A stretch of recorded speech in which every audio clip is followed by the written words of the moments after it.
There's been plenty of attention paid to fundamental news releases emanating from the US and Eurozone, as analysts and traders alike are looking for concerted signs of an economic recovery. Andre Knight joins me now to show how he's been interpreting the data coming from both sides of the Atlantic. We've had housing starts go unexpectedly up in the United States, along with some easing of inflationary pressures in the PPI report.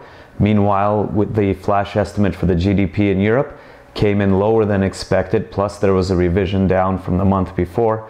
We're now looking at 0.3%, much lower growth than expected.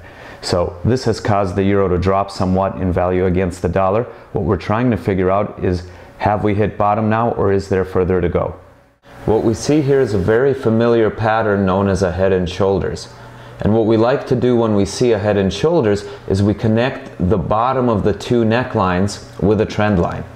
And I like to draw my trend lines going from body to body. If I do that and extend it all the way out to the right edge of my chart, you will see what has happened is price has, during the fall, broken the neckline and then come back up from underneath to test it as resistance. What I'll be looking for very closely is where the Euro USD closes today and whether or not it opens below this trend line tomorrow. If it opens below, what I'm going to do is I'm going to reach for my Fibonacci tool and I'm going to measure from the top of the most recent high down to the bottom of the most recent low. And unlike trend lines, I like to draw my fibs wick to wick. Okay, because I want to measure the furthest distance. If I do that, you will see the retracement came to 61.8%, or in other words, 2/3 of the way back.